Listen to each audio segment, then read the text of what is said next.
Ke aku aja. Oh, ya. Oke.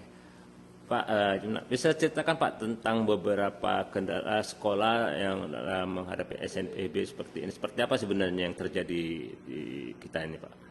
Ya, terima kasih. Jadi saya memang turut prihatin juga melihat kondisi anak-anak bangsa kita khususnya kelas 12 yang mau melanjut ke perguruan tinggi negeri, terutama khusus jalur SNBP, jalur prestasi. Hari ini banyak yang kami dengar informasi, saya juga sudah meminta data ini dari hari Ahad, hari Minggu kemarin kepada teman-teman kepala sekolah.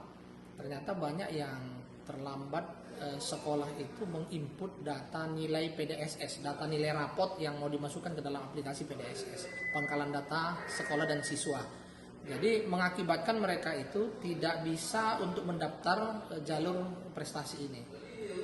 Sebenarnya rentang waktu itu dari kapan ke mana Pak? Bisa dijelaskan proses itu dimulai? Panitia kementerian ini selalu memberikan player ke kita untuk di-share ke sekolah dan itu kita share. Di player yang dibuat itu tanggal 6 Januari sampai tanggal 31 Januari untuk mengisi nilai PDSS itu. Dan memang ada diperpanjang tapi 1,5 hari lah kita bilang, tanggal 1 dan tanggal 2 pukul 15.00.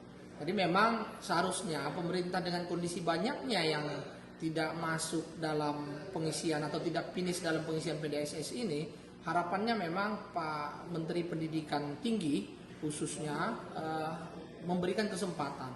Setengah hari saja pun jadilah, yang penting anak-anak ini punya kemampuan atau kesempatan untuk masuk ke dalam PDSS ini sehingga mereka punya kesempatan untuk ikut dalam seleksi jalur prestasi ini. Karena sayang, itu jalur di perguruan tinggi 20%. Kalau akreditasinya A, anak-anak kita itu 40% jatahnya.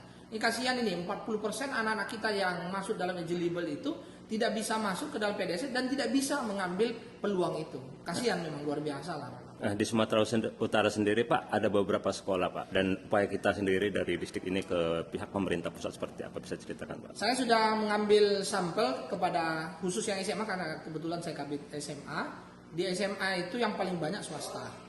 Tapi ada juga beberapa sekolah negeri, dan sekolah negeri yang berkoordinasi mereka menyampaikan hari Sabtu, langsung saya perintahkan hari Minggu berangkat ke Jakarta kementerian untuk memohon, langsung membawa surat permohonan. Dan kita juga Dinas Pendidikan sudah memohon.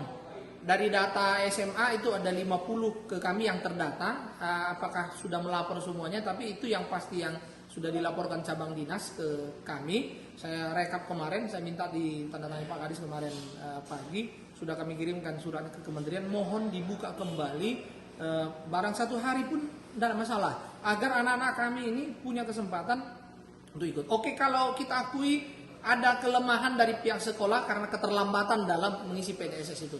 Tapi maunya jangan gara-gara itu saya dengar ada 4.000 sekolah se-Indonesia yang nasibnya sama, mimpi mereka yang berprestasi itu terkubur hanya karena kelalaian dari pihak sekolah.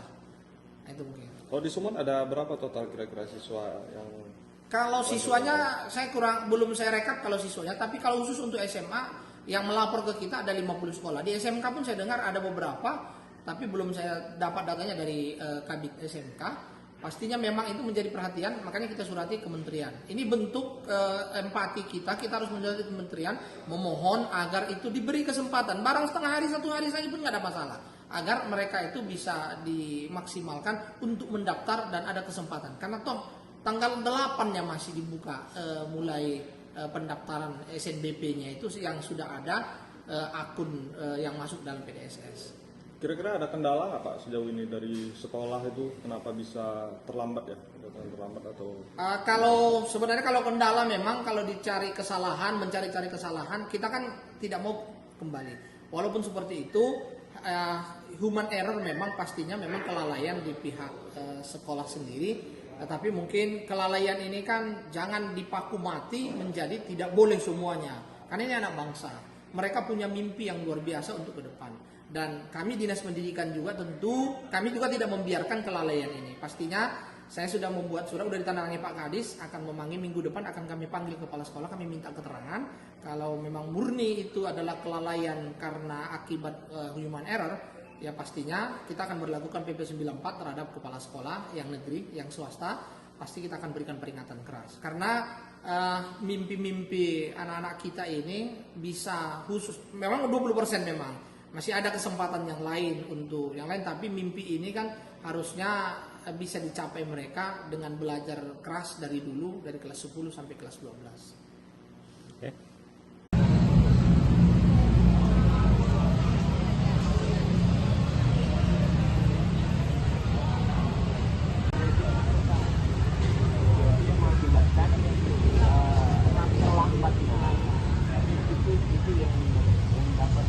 Aman bang.